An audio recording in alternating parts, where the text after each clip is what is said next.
ತುಮಕೂರಿನ ಸಿದ್ಧಗಂಗಾ ಮಠ. ಈ ಹೆಸರು ಕೇಳಿದೊಡನೆ ಹಲವರ ಮನದಾಳದಲ್ಲಿ ತಮ್ಮ ವಿದ್ಯಾರ್ಥಿ ಜೀವನದ ನೆನಪಿನ ಸುರುಳಿಗಳು ಬಿಚ್ಚಿಕೊಳ್ಳುತ್ತವೆ. ಈ ಹೆಸರು ಅವರನ್ನು ಸೂಜಿಗಲ್ಲಿನಂತೆ ಸೆಳೆಯುತ್ತದೆ. ದೇಶದಾದ್ಯಂತ ನೆಲೆಸಿರುವ ಅಸಂಖ್ಯ ಹಿರಿಯ ವಿದ್ಯಾರ್ಥಿಗಳಿಗೆ ಇಂದಿಗೂ ಮಠ ಮತ್ತು ಸ್ವಾಮೀಜಿಯವರ ನೆನಪು ಆಪ್ಯಾಯಮಾನ.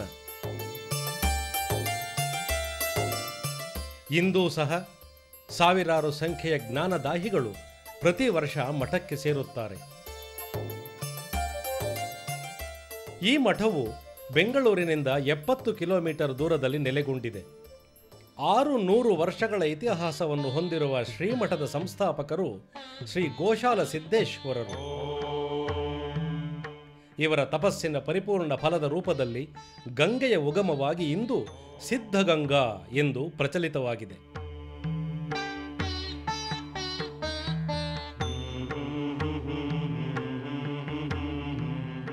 16ನೇ ಶತಮಾನದ ಶ್ರೀ ಗೋಶಾಲ ಸಿದ್ದೇಶ್ವರ ಸ್ವಾಮೀಜಿಯವರ ನಂತರ ಶ್ರೀ ಸಿದ್ಧಲಿಂಗ ಸಿದ್ದೇಶ್ವರ ಸ್ವಾಮಿ, ಶ್ರೀ ಅಟವಿ ಸ್ವಾಮಿ, ಶ್ರೀ ಉದ್ದಾನ ಶಿವಯೋಗಿ ಸ್ವಾಮಿ ಹಾಗೂ ಇಂದಿನ ಶತಾಯುಷಿಗಳಾದ ಡಾಕ್ಟರ್ ಶ್ರೀ ಶ್ರೀ ಶಿವಕುಮಾರ ಸ್ವಾಮೀಜಿಯವರ ಸಾರಥ್ಯದಲ್ಲಿ ಮಠವು ಕಾರ್ಯನಿರ್ವಹಿಸುತ್ತಿದೆ.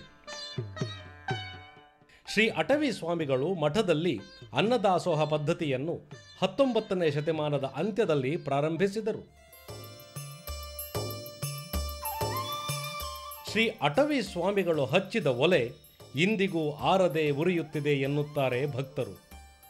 ಜ್ಞಾನದಾಸೋಹ ಮತ್ತು ಅನ್ನದಾಸೋಹದ ಮೂಲಕ ಮಠ ನಿರಂತರವಾಗಿ ಭಕ್ತರ ಹಸಿವನ್ನು ತಣಿಸುತ್ತಿದೆ.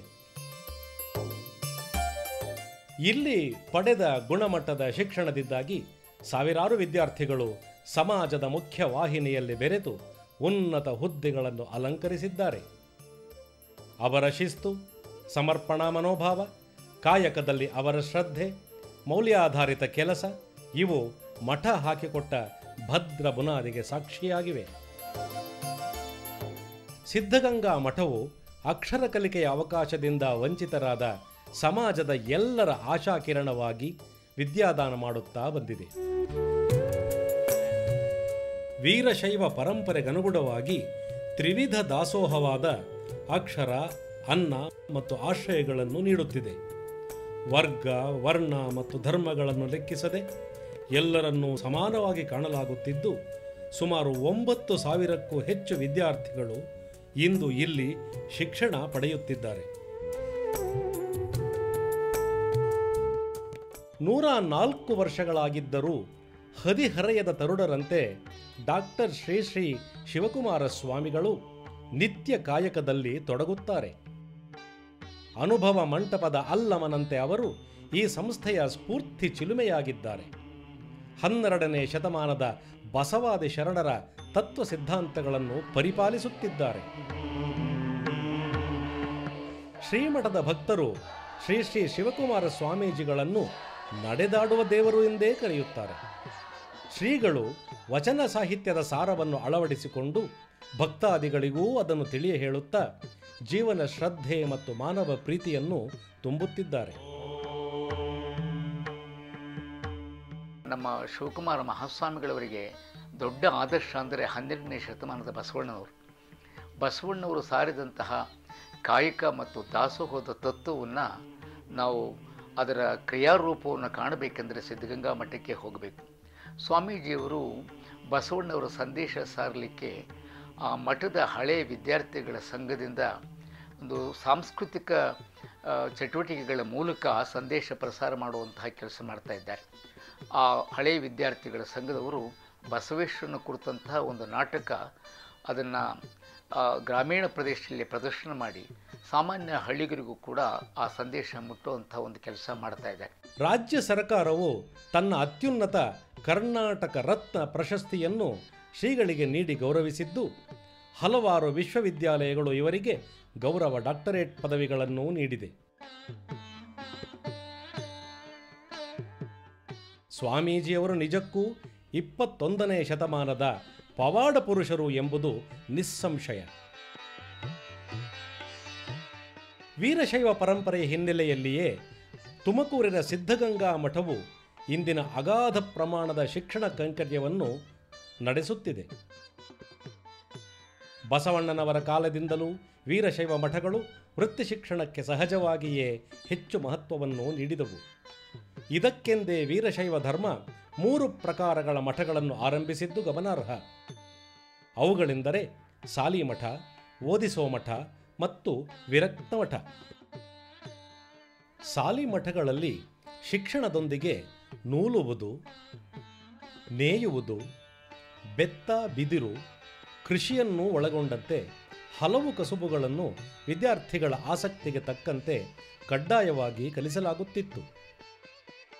ಸಾಲಿಮಠದ ನಂತರ ವಿದ್ಯಾರ್ಥಿಗಳು ಓದಿಸೋ ಮಠದಲ್ಲಿ ಸಾಹಿತ್ಯ ಮತ್ತು ಇತರೆ ವಿಷಯಗಳನ್ನು ವ್ಯಾಸಂಗ ಮುಂದುವರಿಸಲು ಅವಕಾಶ ಕಲ್ಪಿಸಲಾಗಿತ್ತು. ಇಲ್ಲಿ ವೃತ್ತಿ ಶಿಕ್ಷಣವಿರಲಿಲ್ಲ. ಓದಿಸೋ ಮಠದಲ್ಲಿನ ವ್ಯಾಸಂಗ ಪೂರ್ಣಗೊಳಿಸಿದ ವಿದ್ಯಾರ್ಥಿಗಳಿಗೆ ವಿರಕ್ತ ಮಠದಲ್ಲಿ ತತ್ವ ಹಾಗೂ ಧರ್ಮ ಜಿಜ್ಞಾಸೆಯ ಉಪನ್ಯಾಸ ಹಾಗೂ ಚರ್ಚಾಗೋಷ್ಠಿಗಳು ಇರುತ್ತಿದ್ದವು. ಸಾಲಿ ಹಾಗೂ ಓದಿಸೋ ಮಠಗಳ ವ್ಯಾಸಂಗದ ನಂತರ ವಿದ್ಯಾರ್ಥಿಗಳು ಉನ್ನತ ಶಿಕ್ಷಣಕ್ಕಾಗಿ ವಿರಕ್ತ ಮಠ ಸೇರುತ್ತಿದ್ದರು. ಅಂದಿನ ವಿರಕ್ತ ಮಠಗಳು ಇಂದಿನ ಆಧುನಿಕ ವಿಶ್ವವಿದ್ಯಾಲಯಗಳಿಗೆ ಸರಿಸಮಾನವಾಗಿದ್ದವು. ವೀರಶೈವ ಮಠಗಳು ಕಾಲಾನುಕ್ರಮದಲ್ಲಿ ಬದಲಾದ ಆಧುನಿಕ ಶಿಕ್ಷಣ ಪದ್ಧತಿಯ ಪ್ರಾಮುಖ್ಯತೆಯನ್ನು ಅರಿತು ಅವನ್ನು ಅಳವಡಿಸಿಕೊಂಡವು. ಇಂಥ ಸಂದರ್ಭದಲ್ಲಿ ಓದಿಸುವ ಮಠಗಳು ಸಂಸ್ಕೃತ ಪಾಠಶಾಲೆಗಳಾದವು. ಅಲ್ಲಿ ಸಂಸ್ಕೃತವನ್ನು ಬೋಧಿಸುತ್ತಿದ್ದವರನ್ನು ಅಯ್ಯ ಎಂದು ಸಂಬೋಧಿಸಲಾಗುತ್ತಿತ್ತು. ಇಂದಿನ ಶ್ರೀ ಸಿದ್ಧಗಂಗಾ ಮಠವು ಅಂದಿನ ವಿರಕ್ತ ಮಠಗಳ ಪರಂಪರೆಗೆ ಸೇರಿದೆಯಾದರೂ ಸಾಲಿಮಠ, ಓದಿಸೋ ಮಠ ಹಾಗೂ ವಿರಕ್ತ ಮಠಗಳ ಪರಿಕಲ್ಪನೆಗಳನ್ನು ಮೇಳೈಸಿ ಇಂದಿನ ಆಧುನಿಕ ಶಿಕ್ಷಣ ಪದ್ಧತಿಗೆ ಪ್ರಾಧಾನ್ಯತೆ ನೀಡಿದೆ. ಉಳಿದಂತೆ ವಿರಕ್ತ ಪರಂಪರೆಯನ್ನು ಮುಂದುವರೆಸಿದೆ. ಇದು ಸಿದ್ಧಗಂಗಾ ಮಠ ಹೊಂದಿರುವ ಮುಕ್ತ ದೃಷ್ಟಿಕೋನವನ್ನು ತೋರಿಸುತ್ತದೆ. ಶ್ರೀ ಉದ್ದಾನ ಶಿವಯೋಗಿ ಸ್ವಾಮಿಗಳು 1917ರಲ್ಲಿ ಸಂಸ್ಕೃತ ಪಾಠಶಾಲೆ ಮತ್ತು ಉಚಿತ ವಸತಿ ನಿಲಯಗಳನ್ನು ಪ್ರಾರಂಭಿಸಿ ಮೊದಲಿನ ಅನ್ನದಾಸೋಹ ಹಾಗೂ ಇತರೆ ಕಾರ್ಯಗಳನ್ನು ಮುಂದುವರೆಸಿದರು. 19ನೇ ಶತಮಾನದಲ್ಲಿ ಸಂಸ್ಕೃತ ಭಾಷೆಯಲ್ಲಿ ಪರಿಣತಿ ಹೊಂದಿದವನೇ ಪಂಡಿತ ಎಂಬ ಭಾವನೆ ಬಲವಾಗಿ ಬೇರೂರಿತ್ತು. ಶ್ರೀ ಉದ್ದಾನ ಶಿವಯೋಗಿ ಸ್ವಾಮಿಗಳು ಜಾತಿ ಮತ ಭೇದವಿಲ್ಲದೆ ಎಲ್ಲ ವಿದ್ಯಾರ್ಥಿಗಳಿಗೆ ಸಂಸ್ಕೃತ ಪಾಠಶಾಲೆಗೆ ಪ್ರವೇಶ ನೀಡಿದರು. ನಂ ಶಿವಪ್ಪ ಶಾಸ್ತ್ರಿಗಳು ಈ ಸಂಸ್ಕೃತ ಪಾಠಶಾಲೆಯ ಏಕಮಾತ್ರ ಉಪಾಧ್ಯಾಯರಾಗಿದ್ದು ಆರಂಭದಲ್ಲಿ 16 ವಿದ್ಯಾರ್ಥಿಗಳು ಮಾತ್ರ ಇಲ್ಲಿ ವ್ಯಾಸಂಗ ಮಾಡುತ್ತಿದ್ದರು. ಇದೇ ಸಂಸ್ಕೃತ ಪಾಠಶಾಲೆಯ ವಿದ್ಯಾರ್ಥಿ ಮರುಳಾರಾಧ್ಯರು ಶ್ರೀ ಉದ್ದಾನ ಶಿವಯೋಗಿ ಸ್ವಾಮಿಗಳ ಉತ್ತರಾಧಿಕಾರಿಯಾದರು. ಆ ದಿನಗಳಲ್ಲಿ ಪ್ರಾಥಮಿಕ ಹಂತದ ಶಿಕ್ಷಣವನ್ನು ಮಾತ್ರ ಇಲ್ಲಿ ನೀಡಲಾಗುತ್ತಿತ್ತು. ಪಾಠಶಾಲೆಗೆ ಅಂದಿನ ಸರ್ಕಾರದಿಂದ ಅನುದಾನ ಲಭ್ಯವಿರಲಿಲ್ಲ. ಆಗ ಬೆಂಗಳೂರಿನ ವರ್ತಕರಾಗಿದ್ದ ಶ್ರೀ ದಿಬ್ಬೂರು ವೀರಪ್ಪ ಎಂಬುವವರು ತಮ್ಮ ಅಂಗಡಿ ಮಳಿಗೆಯೊಂದರ ಆದಾಯವನ್ನು ಪಾಠಶಾಲೆಗೆ ನೀಡಿ ನೆರವಾದರು. ಇದರಿಂದ ಪ್ರೇರಣೆಗೊಂಡ ಶ್ರೀ ಉದ್ದಾನ ಶಿವಯೋಗಿ ಸ್ವಾಮೀಜಿಗಳು ನಾಲ್ವಡಿ ಕೃಷ್ಣರಾಜ ಒಡೆಯರ್ ಅವರಲ್ಲಿ ಆರ್ಥಿಕ ನೆರವು ಕೋರಿದರು. ಅರಸರು ದಾಖಲೆಗಳನ್ನು ಪರಿಶೀಲಿಸಿ 1927ರಲ್ಲಿ 10 ರೂಪಾಯಿಗಳ ಮಾಸಿಕ ಅನುದಾನವನ್ನು ಮಂಜೂರು ಮಾಡಿದರು. ವರ್ಷದಿಂದ ವರ್ಷಕ್ಕೆ ವಿದ್ಯಾರ್ಥಿಗಳ ಸಂಖ್ಯೆಯ ಹೆಚ್ಚಳದೊಂದಿಗೆ ಅನುದಾನವೂ ಸಹ ಹೆಚ್ಚಿತು.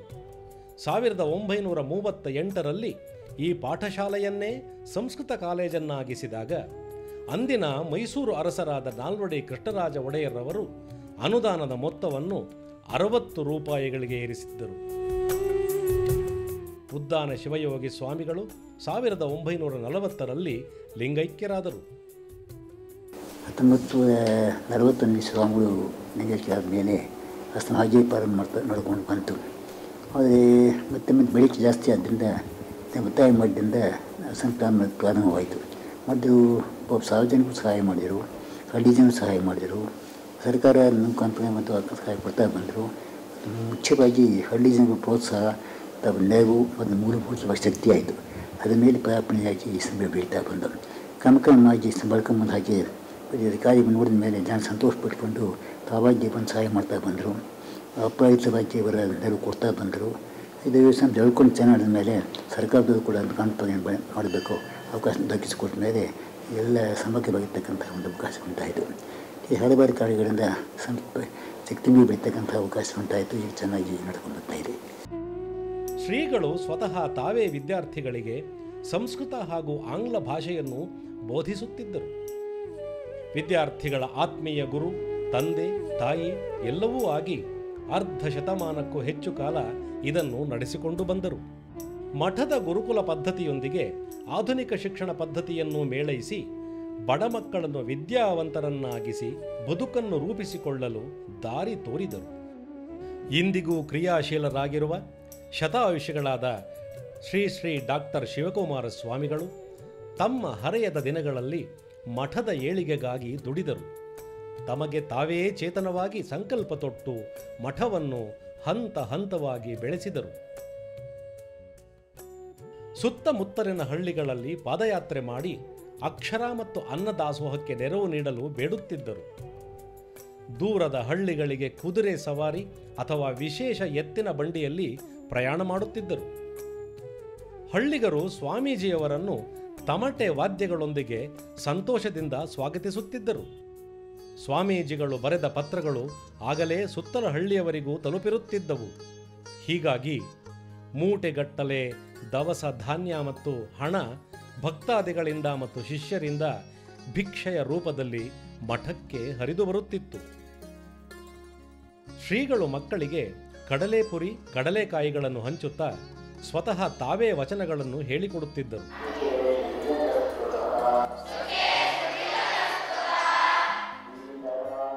ಶಿಕ್ಷಣದ ಮಹತ್ವವನ್ನು ಹಳ್ಳಿಗರಿಗೆ ಅರುಹುತ್ತಿದ್ದರು. ಮಕ್ಕಳನ್ನು ಮಠಕ್ಕೆ ಕಳಿಸುವಂತೆ ಅವರಲ್ಲಿ ವಿನಂತಿ ಮಾಡಿಕೊಳ್ಳುತ್ತಿದ್ದರು. ಅಲ್ಲದೆ ಶ್ರೀಗಳು ಸ್ಥಳೀಯರ ಸಣ್ಣ ಪುಟ್ಟ ಕಲಹಗಳನ್ನು ಪಂಚಾಯಿತಿ ನಡೆಸುವ ಮೂಲಕ ಬಗೆಹರಿಸುತ್ತಿದ್ದರು. 1962-63ರಲ್ಲಿ ಮಾರಣಾಂತಿಕ ರೋಗವಾದ ಪ್ಲೇಗುಮಾರಿ ಹಬ್ಬಿತು. ಆದ್ದರಿಂದ ಇಲ್ಲಿ ಸುತ್ತಮುತ್ತಲ ಜನಗಳಿಗೆ ಊಟ ಇಲ್ಲ. ಶ್ರೀಮಠದಲ್ಲಿ ಎಷ್ಟೋ ದಿನಸಿ ಇತ್ತಲ್ಲ, ಸ್ವಾಮೀಜಿ ಹೇಳಿದರು, ಮಧ್ಯಾಹ್ನ ಒಂದು ಊಟ, ಯಾರು ಬೇಕಾದರೂ ಬನ್ನಿ ಊಟ ಮಾಡ್ಕೊಂಡು ಹೋಗಿ. ಆಮೇಲೆ ಇನ್ನೂ ಒಂದು ಹೇಳಿದರು, ಈ ಸಿದ್ಧಲಿಂಗ ಕೊಟ್ಟಿದ್ದಾನೆ, ಅದಿರೋವರೆಗೂ ನಾವು ಸಹಾಯ ಮಾಡೋದು, ಆಮೇಲೆ ಅವ್ರು ಕೇಳೋ ಹಾಗೂ ಇಲ್ಲ, ನಾವು ಮಾಡೋ ಅವಶ್ಯಕತೆಯೂ ಇಲ್ಲ. ಆಯ್ತಲ್ಲ, ಆ ವರ್ಷ ಮಾರನೇ ವರ್ಷ ತುಂಬ ಮಳೆ ಬೆಳೆ ಚೆನ್ನಾಗಾಯಿತು. ಈ ಕೃತಜ್ಞತೆ ಇರೋ ಜನ ತಲೆ ಹೊರೆ ಈ ಗಾಡಿ ಕಟ್ಕೊಂಡು ದವಸ ಧಾನ್ಯ ಬೇಕಾದಷ್ಟು ಬಂದು ಬಿತ್ತು. ಸ್ವಾಮಿಗಳು ಹೇಳಿದರು, ನೋಡು, ನಮ್ಗೆ ಇದನ್ನು ಇಡಲಿಕ್ಕೆ ಕಣಜದಲ್ಲಿ ಜಾಗ ಇಲ್ಲ. ಇದು ಸಿದ್ಧಗಂಗೆ ಮಠದಂಥ ಒಂದು ದಾಸೋಹದ ಪದ್ಧತಿ. ಶ್ರೀ ಶಿವಕುಮಾರ ಸ್ವಾಮಿಗಳು ಮಠದಲ್ಲೇ ಶಾಲಾ ಕಾಲೇಜುಗಳನ್ನು ಸ್ಥಾಪಿಸಿದರು. ಇದರಿಂದ ಪ್ರಾಥಮಿಕ ಶಿಕ್ಷಣಕ್ಕಾಗಿ ಕ್ಯಾತ್ಸಂದ್ರಕ್ಕೆ, ಪ್ರೌಢಶಾಲೆ ಹಾಗೂ ಕಾಲೇಜು ವ್ಯಾಸಂಗಕ್ಕೆ ದೂರದ ತುಮಕೂರಿಗೆ ವಿದ್ಯಾರ್ಥಿಗಳು ಹೋಗಿ ಬರುವ ಸಮಯ ತಪ್ಪಿದವು. ಸ್ವಾತಂತ್ರ್ಯ ನಂತರದ ದಿನಗಳಲ್ಲಿ ಗ್ರಾಮೀಣ ಪ್ರದೇಶದ ಬಡ ಜನರು ತಮ್ಮ ಮಕ್ಕಳಿಗೆ ಶಿಕ್ಷಣ ಕೊಡಿಸಲು ಅಶಕ್ತರಾಗಿದ್ದರು. ಪ್ರಮುಖವಾಗಿ ಹೆಣ್ಣು ಮಕ್ಕಳು ಶಿಕ್ಷಣದಿಂದ ವಂಚಿತರಾಗಿರುತ್ತಿದ್ದರು. ಇದನ್ನು ಮನಗಂಡ ಸ್ವಾಮೀಜಿಯವರು ಸಿದ್ಧಗಂಗಾ ಮಠದ ಶಿಕ್ಷಣದ ಬಳ್ಳಿಯನ್ನು ಗ್ರಾಮೀಣ ಪ್ರದೇಶಗಳಿಗೂ ಹಬ್ಬಿಸಿ ಅಲ್ಲಿ ಶಾಲಾ ಕಾಲೇಜುಗಳನ್ನು ಪ್ರಾರಂಭಿಸಿದರು.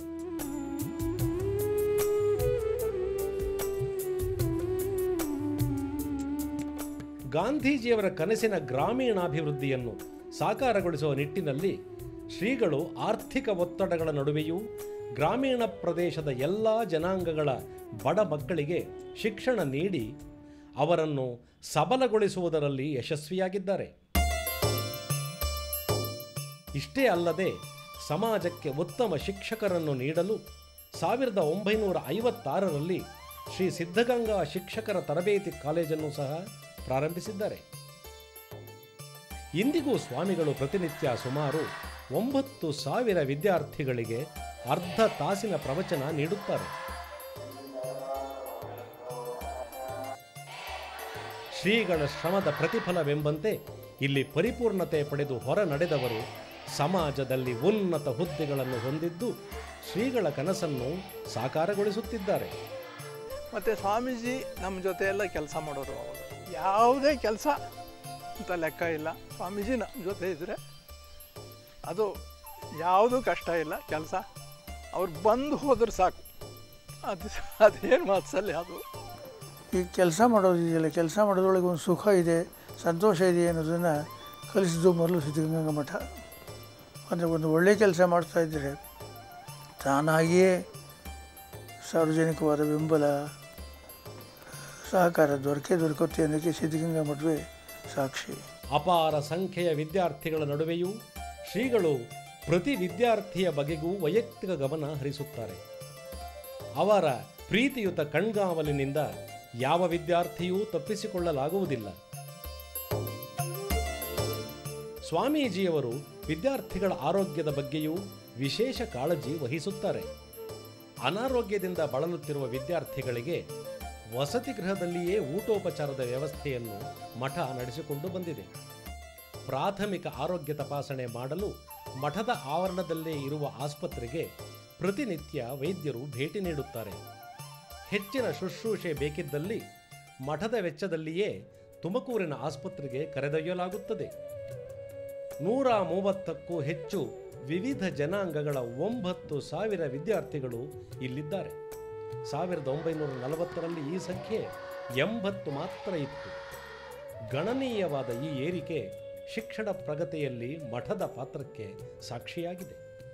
ನನ್ನ ಹೆಸರು ಅಸ್ಗರುಲ್ಲಾ. ನಾನು 9ನೇ ತರಗತಿಯಲ್ಲಿ ಓದಿದ್ದೇನೆ. ನನ್ನ ಹೆಸರು ಇರ್ಫಾನ್. ನಾನು ಈ ಮಠಕ್ಕೆ ಬಂದು 1 ವರ್ಷ ಆಯಿತು.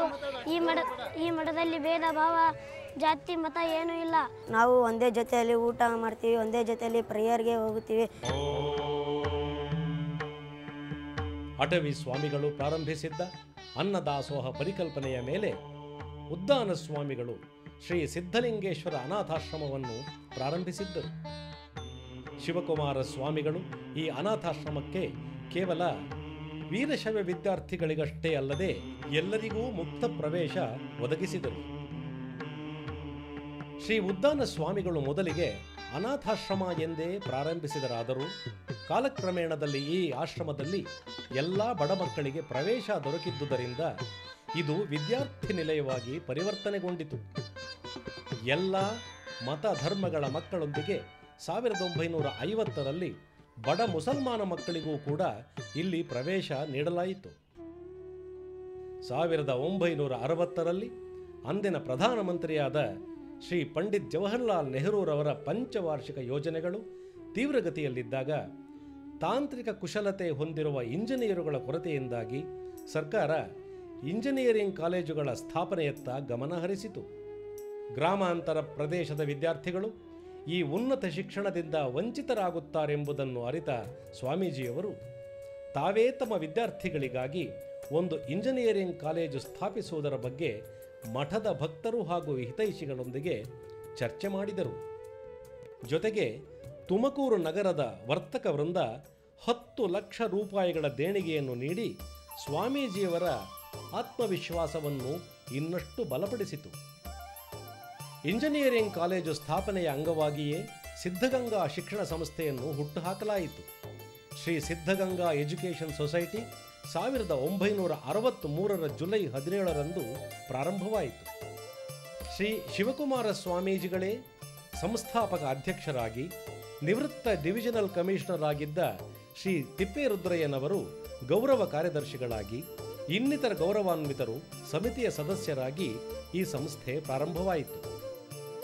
ನಂತರದ ದಿನಗಳಲ್ಲಿ ಶ್ರೀ ಸಿದ್ಧಗಂಗಾ ಮಠದ ಶೈಕ್ಷಣಿಕ ಚಟುವಟಿಕೆಗಳು ಉತ್ತುಂಗಕ್ಕೇರಿ ವಿಸ್ತೃತಗೊಂಡವು. ಸಿದ್ಧಗಂಗಾ ಎಜುಕೇಷನ್ ಸೊಸೈಟಿ ಅಸ್ತಿತ್ವಕ್ಕೆ ಬಂದ ಕೂಡಲೇ ಅದಾಗಲೇ ಇದ್ದ ಮಠದ ಶಾಲೆಗಳು, ಸಂಸ್ಕೃತ ಪಾಠಶಾಲೆ ಹಾಗೂ ಶಿಕ್ಷಕ ತರಬೇತಿ ಸಂಸ್ಥೆಗಳೆಲ್ಲ ಸೊಸೈಟಿಯ ಅಧೀನಕ್ಕೆ ಬಂದವು. ಸಿದ್ಧಗಂಗಾ ಎಜುಕೇಷನ್ ಸೊಸೈಟಿ ನಡೆಸುವ ವಿವಿಧ ಶಿಕ್ಷಣ ಸಂಸ್ಥೆಗಳ ಪಟ್ಟಿಯನ್ನೊಮ್ಮೆ ಅವಲೋಕಿಸಿದರೆ ಅವುಗಳು ಗಳಿಸಿದ ಅಗಾಧ ಯಶಸ್ಸು ನಮ್ಮನ್ನು ಚಕಿತಗೊಳಿಸುತ್ತವೆ.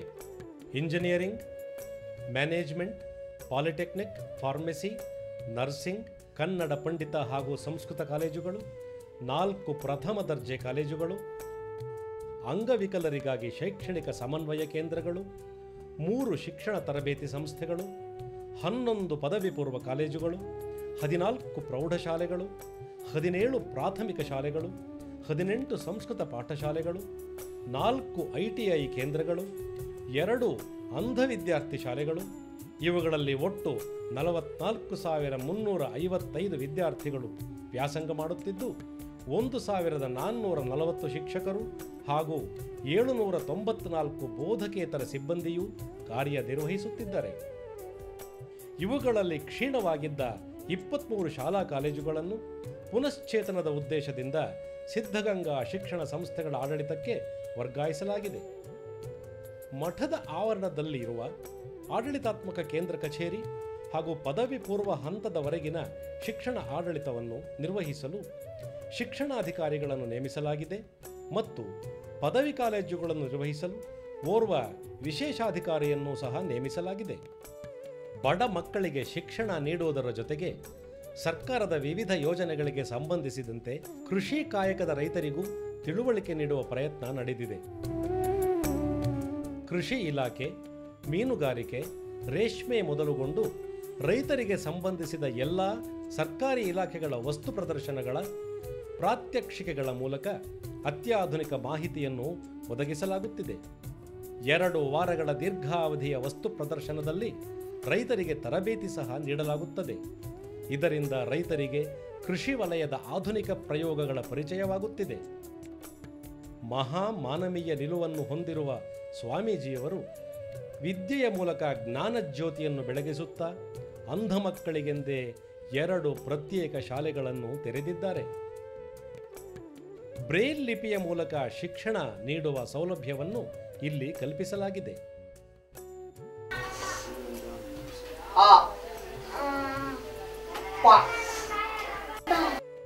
ಶಿಕ್ಷಣದೊಂದಿಗೆ ಸಂಗೀತವನ್ನು, ಬೆತ್ತದ ಕೆಲಸವನ್ನೂ ಕಲಿಸುವ ಮೂಲಕ ಅಂಧ ವಿದ್ಯಾರ್ಥಿಗಳಿಗೆ ವೃತ್ತಿಪರತೆಯ ಬದುಕನ್ನು ಪರಿಚಯಿಸುವ ಪ್ರಯತ್ನ ನಡೆದಿದೆ. ಅಂಧ ಮಕ್ಕಳಿಗೆ ಈ ಬಗೆಯ ವಸತಿ ಶಿಕ್ಷಣ ನೀಡುವ ಮಠಗಳಲ್ಲಿ ಶ್ರೀ ಸಿದ್ಧಗಂಗಾ ಮಠವೇ ಮೊದಲನೆಯದು ಎಂಬುದು ಮೆಚ್ಚುಗೆಯ ಸಂಗತಿ. ಶಿಕ್ಷಣ, ಅನ್ನದಾಸೋಹ ಹಾಗೂ ವಸತಿ ಸೌಲಭ್ಯಗಳನ್ನು ಬಡ ಮಕ್ಕಳಿಗೆ ಒದಗಿಸುವ ಕೈಂಕರ್ಯವನ್ನು ಕೇವಲ 10 ರೂಪಾಯಿಗಳ ಅನುದಾನದೊಂದಿಗೆ ಪ್ರಾರಂಭವಾದ ಶ್ರೀ ಸಿದ್ಧಗಂಗಾ ಮಠ ಇಂದು 27.50 ಕೋಟಿ ರೂಪಾಯಿಗಳ ವಾರ್ಷಿಕ ಖರ್ಚು ವೆಚ್ಚವನ್ನು ಹೊಂದಿದೆ. ಈ ಪವಾಡ ಸದೃಶ ಬೆಳವಣಿಗೆಯೊಂದಿಗೆ ಮಠಕ್ಕೆ 1 ಶತಮಾನದ ಏರಿಳಿತಗಳ ದೀರ್ಘ ಇತಿಹಾಸವಿದೆ.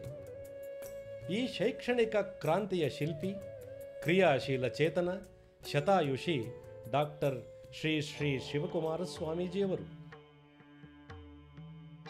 ಅಂದು ದ್ರೋಣಾಚಾರ್ಯರು ಏಕಲವ್ಯನ ಹೆಬ್ಬೆರಳನ್ನು ಗುರುದಕ್ಷಿಣೆಯಾಗಿ ಪಡೆದು 105 ಶಿಷ್ಯರಿಗೆ ವಿದ್ಯಾದಾನ ಮಾಡಿದರೆ, ಶ್ರೀ ಶಿವಕುಮಾರ ಸ್ವಾಮೀಜಿಯವರು ಅಂತಃಕರಣದಿಂದ, ಆತ್ಮೀಯತೆಯಿಂದ ಸಹಸ್ರಾರು ಗ್ರಾಮೀಣ ವಿದ್ಯಾರ್ಥಿಗಳ ಹೆಬ್ಬೆರಳುಗಳನ್ನು ಹಿಡಿದು ಅಕ್ಷರಸ್ಥರನ್ನಾಗಿಸಿದ್ದಾರೆ.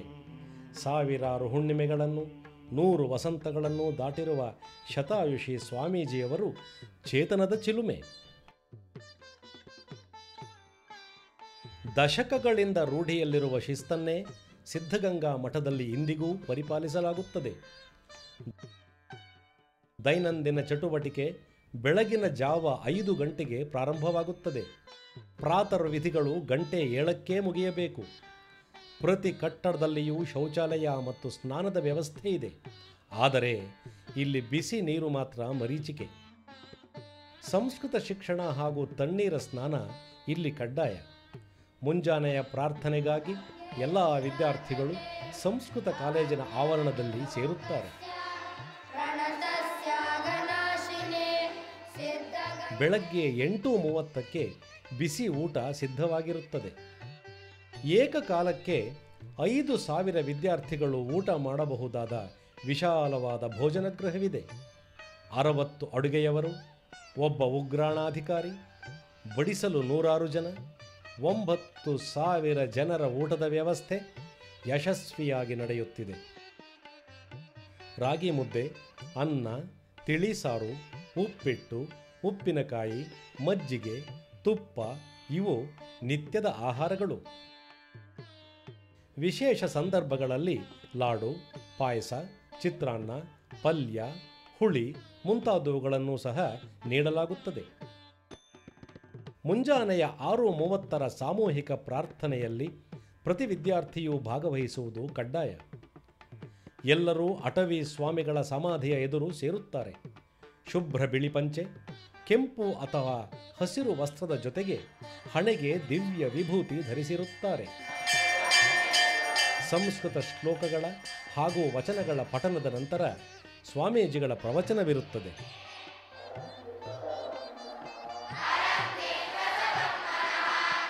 ರಾತ್ರಿ 8:30ಕ್ಕೆ ಭೋಜನ ನೀಡಲಾಗುತ್ತದೆ. ಆ ನಂತರ ರಾತ್ರಿ 11 ಗಂಟೆಯವರೆಗೆ ಅಭ್ಯಾಸದ ಸಮಯ. ಮಕ್ಕಳ ವಿದ್ಯಾಭ್ಯಾಸವನ್ನು ಗಮನಿಸಲು ಅಧೀಕ್ಷಕರು ನೆರವಾಗುತ್ತಾರೆ.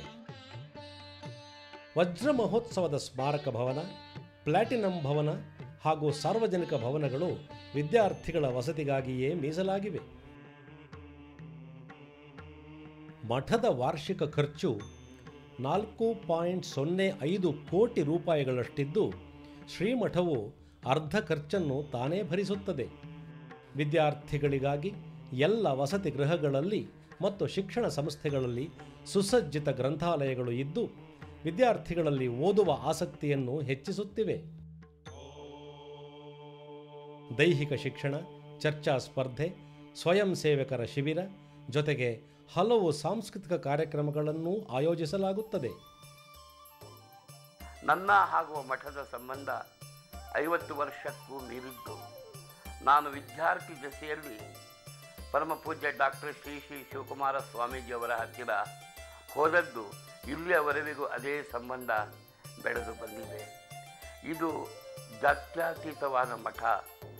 ಸಾವಿರಾರು ಜನ ವಿದ್ಯಾರ್ಥಿಗಳು, ಬೇರೆ ಬೇರೆ ಧರ್ಮದವರು ಇಲ್ಲಿ ಓದಿ ಮುಂದೆ ಬಂದಿದ್ದಾರೆ. ಈ ಧರ್ಮದಕ್ಕಿಂತ ಹೆಚ್ಚಾಗಿ ಈ ಮಠದ ಒಂದು ವಿಶೇಷತೆ ಏನೆಂದರೆ, ಒಬ್ಬ ಮನುಷ್ಯ ಇಲ್ಲಿ ಬಂದಾಗ ಮಾನವೀಯ ಮೌಲ್ಯಗಳನ್ನು ತನ್ನದನ್ನಾಗಿ ಮಾಡಿಕೊಂಡು ಹೋಗುತ್ತಾನೆ. ಶಿಕ್ಷಣ ಕೇವಲ ಲೌಕಿಕವಾಗಿ ಮನುಷ್ಯನ ಬದುಕನ್ನು ಕಲಿಸಿದರೆ, ಶ್ರೀ ಸಿದ್ಧಗಂಗಾ ಕ್ಷೇತ್ರದಲ್ಲಿ ಓದಿದ ವಿದ್ಯಾರ್ಥಿಗೆ ಆಧ್ಯಾತ್ಮದ ನೆಲೆಗಟ್ಟು ಸಹ ಸಿಗುತ್ತದೆ. ಮನುಷ್ಯನಾಗಿ ಬಾಳಬೇಕಾದರೆ ಏನೇನು ಅವಶ್ಯಕತೆಗಳಿವೆಯೋ ಅದೆಲ್ಲವೂ ಅವನಿಗೆ ಅಲ್ಲಿ ದೊರಕುತ್ತದೆ.